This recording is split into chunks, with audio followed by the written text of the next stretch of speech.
آقا کریم علیہ الصلاۃ والسلام جب دنیا کے اندر تشریف لائے تو حضور علیہ الصلاۃ والسلام نے دنیا کے اندر آ کر کے یتیم کو عزت عطا فرمائی۔ جہاں حضور علیہ الصلاۃ والسلام نے دوسرے رشتوں کو تقدس تکریم عطا فرمائی تو وہیں میرے پیغمبر علیہ الصلاۃ والسلام نے یتیموں کو عزت عطا فرمائی، یتیموں کا مقام و مرتبہ لوگوں کے سامنے رکھا۔ حضور علیہ الصلاۃ والسلام فرمایا کہ جس نے یتیم کی خدمت کی، یتیم کی پرورش کی، یتیم کی دیکھ بھال کی، فرمایا وہ جنت کے اندر میرے اتنے قریب ہوگا، اتنے پاس ہوگا، اتنا نیڑے ہوگا جس طرح یہ دو انگلیاں ہوتی ہیں، اتنا قریب ہوگا میرے۔ تو حضور علیہ الصلاۃ والسلام نے یتیموں کی عزت معاشرے کے سامنے رکھی۔ فرمایا کہ سب سے بہترین گھر کون سا ہے، سب سے اچھا گھر کون سا ہے، جس کے اندر ٹائل لگی ہو، جو عالی شان بلڈنگ بنی ہو، جس میں اے سی لگا ہو اور خوبصورت قالین بچھے ہوئے ہوں، بڑا خوبصورت ماحول ہو؟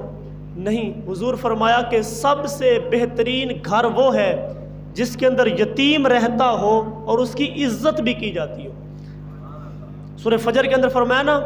کہ ان کا مسئلہ یہ ہے کلا بل لا تکرمون الیتیم، یہ یتیم کی عزت نہیں کرتے۔ حضور کی آمد سے قبل یتیموں کو منحوس قرار دیا جاتا تھا اور ان کو لوگ پاس نہیں بٹھاتے تھے، لیکن یہ میرے پیغمبر علیہ الصلوۃ والسلام تشریف لائے۔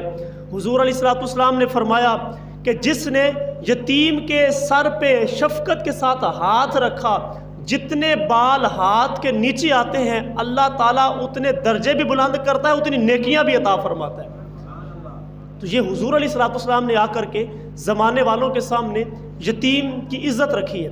حضور علیہ الصلوۃ والسلام نے لوگوں کے سامنے جو یتیم کی عزت رکھی اس کی ایک جھلک دیکھیں کہ آقا کریم تشریف فرما تھے تو ایک شخص اٹھ کے کھڑا ہو جاتا ہے، عرض کرتا ہے حضور جی میرا بچہ وہ گم ہو گیا ہے اور وہ مل نہیں رہا، تو آپ دعا فرما دیں میرا بچہ مل جائے۔ قبل اس سے کہ وہ گورے گورے نبوت والے ہاتھ اٹھتے اور اللہ تعالیٰ سارے اجابت کے دروازے کھول دیتا، ابھی ایک شخص جو کچھ تاخیر سے آیا تھا وہ دروازے کے پاس کھڑا تھا، اس نے عرض کی حضور جی میں اس کے بچے کو شکل سے پہچانتا ہوں، فلاں باغ کے اندر بچوں کے ساتھ کھیل رہا ہے۔ یار ابھی حضور کے ہاتھ اٹھے ہی نہیں کہ اللہ تعالیٰ نے قبولیت پہلے عطا فرما دی۔ تو اب جب باپ نے سنا کہ میرا بچہ فلاں باغ کے اندر کھیل رہا ہے، اس نے دوڑ لگا دی۔ حضور فرمایا اس کو بلاؤ، بلایا گیا۔ حضور فرمایا بڑی جلدی ہے؟ جی حضور آپ جانتے ہیں ایک باپ کی محبت کیا ہوتی ہے، میں الگ تڑپ رہا ہوں اور اس کی والدہ الگ تڑپ رہی ہے اور اس نے کوئی چیز اپنے حلق سے نیچے نہیں اتاری، تو حضور میں چاہتا ہوں کہ میں اپنا سینہ بھی ٹھنڈا کروں اور اس کی والدہ کو بھی تسکین پہنچے، میں جلدی اس کو لوں اور اس کی والدہ تک پہنچاؤں۔ حضور فرمایا کہ میں تیرے جذبات سے آگاہ ہوں، میں جانتا ہوں ایک باپ کے کیا جذبات ہوتے ہیں، لیکن تجھے بلانے کی بھی ایک حکمت تھی۔ جی حضور ارشاد فرمائیں۔ حضور علیہ الصلوۃ والسلام نے ارشاد فرمایا جب تم باغ کے کنارے جاؤ اور وہاں دوسرے بچوں کے ساتھ اپنے بیٹے کو کھیلتا ہوا دیکھو تو اس کو بیٹا بیٹا کہہ کے نہ بلانا۔ جی حضور وہ میرا بیٹا ہے، اگر میں بیٹا کہہ بھی لوں تو اس میں حرج کیا ہے؟ فرمایا حرج کوئی نہیں، لیکن جب تو اپنے بیٹے کو بیٹا کہہ کے بلائے گا تو تمہیں کیا پتہ ہے ان کھیلنے والوں میں سے کوئی یتیم بچہ بھی کھیل رہا ہو، اور جب تم اپنے بیٹے کو بیٹا کہہ کے بلاؤ گے تو اس یتیم کے دل پہ کچوکے لگیں گے، کاش آج میرا باپ بھی ہوتا مجھے بھی بیٹا کہہ کے بلاتا۔ فرمایا یہ پیار، یہ لاڈ، یہ محبت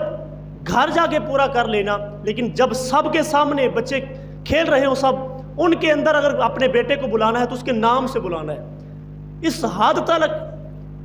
اسلام نے اور میرے پیغمبر علیہ الصلوۃ والسلام نے یتیموں کا خیال رکھا ہے، ان کی دل جوئی کرتے ہوئے اسلام نے اتنی تاکید فرمائی ہے۔ اور حضور علیہ الصلوۃ والسلام نے کتنا پیار یتیموں کے ساتھ کیا ہے کہ عید کا موقع ہے اور حضور علیہ الصلوۃ والسلام عید گاہ کی طرف عید نماز پڑھانے کے لیے تشریف لے کے جا رہے ہیں، راستے کے اندر کھلا میدان آیا اور بچے عید کی خوشیوں کے اندر مشغول تھے اور کھیل رہے تھے، لیکن ایک سمت حضور علیہ الصلوۃ والسلام کی نظر پڑتی ہے کہ ایک بچہ ہے اور اس کا پیرہن پھٹا ہے، آنکھوں میں آنسو ہے۔ میرے پیغمبر کے قدم رک گئے، حضور علیہ الصلوۃ والسلام اس کی طرف بڑھے اور فرمایا کہ اے بیٹا تجھے کیا ہوا ہے؟ وہ شاید حضور کو پہچان نہ سکا، عرض کرتا ہے فلاں غزوے کے اندر میرا باپ وہ شہید ہو گیا ہے، میں یتیم ہو گیا ہوں اور میری ماں بیوہ ہو گئی ہے، اور وہ ساتھ ساتھ روتا جاتا تھا۔ حضور علیہ الصلوۃ والسلام سے عرض کرتا ہے حضور جی میری والدہ نے دوسرا نکاح کر لیا ہے اور میرے سوتیلے باپ نے مجھے گھر سے نکال دیا ہے۔ حضور علیہ الصلوۃ والسلام نے اس یتیم کا ہاتھ پکڑا، حضور علیہ الصلوۃ والسلام گھر لے گئے، اور پھر حضور علیہ الصلوۃ والسلام نے حضرت فاطمہ الزہرا سلام اللہ علیہا آپ سے فرمایا کہ جس طرح کا لباس حسنین کریمین کو دیا گیا ہے اسی طرح کا لباس یتیم کو دیا جائے۔ اور پھر حضور علیہ الصلوۃ والسلام نے اس کو کھانا کھلایا، اس کو جو ہے نا نیا لباس دیا۔ وہاں صحابہ کرام انتظار کر رہے ہیں حضور کا عیدگاہ کے اندر، لیکن حضور نے یتیم کی دل جوئی کو کتنا مقدم جانا کہ حضور علیہ الصلوۃ والسلام عید کی نماز چھوڑی ہے، پہلے اس یتیم کو لباس دیا ہے، خوراک دی ہے، اور پھر حضور علیہ الصلوۃ والسلام نے احساس کمتری دور کرنے کے لیے اور اس احساس سے اس یتیم کو باہر نکالنے کے لیے حضور نے فرمایا کیا تو اس بات پہ راضی نہیں کہ محمد تیرے باپ لگے، عائشہ تیری ماں لگے، فاطمہ تیری باجی لگے، حسن و حسین تیرے بھائی لگے، علی تیرے چچا لگے۔ اس نے کہا اگر یہ کائنات کے عظیم رشتے مجھے مل جائیں تو مجھے اور کیا چاہیے؟ حضور نے فرمایا یہ سارے رشتے آج سے تیرے ہوئے۔ پھر ایک انگلی سے حسنین کریمین کو لگایا اور ایک انگلی سے اس یتیم کو لگایا۔ پھر حضور عیدگاہ کی طرف بڑھے، جب سریرا کھلا میدان آیا اور بچے اپنے والد اپنے بھائی کے ساتھ جا رہے تھے، تو یہ یتیم زبان حال سے کہہ رہا تھا میں تھا تو یتیم لیکن حضور کی انگلی تھام کیا یتیمی کا مزہ آ گیا ہے۔ تو یہ میرے رسول علیہ الصلوۃ والسلام ہیں کہ حضور نے یتیموں کو سینے کے ساتھ لگایا ہے اور یتیموں سے حضور علیہ الصلوۃ والسلام نے پیار فرمایا۔ حضور خود یتیم ہو کے یتیم پرور ہیں۔ میرے پیغمبر علیہ الصلوۃ والسلام نے اس دکھ کو سہا ہے اور حضور علیہ الصلوۃ والسلام اس تکلیف سے گزرے ہیں، تو آقا کریم علیہ الصلوۃ والسلام یتیموں کو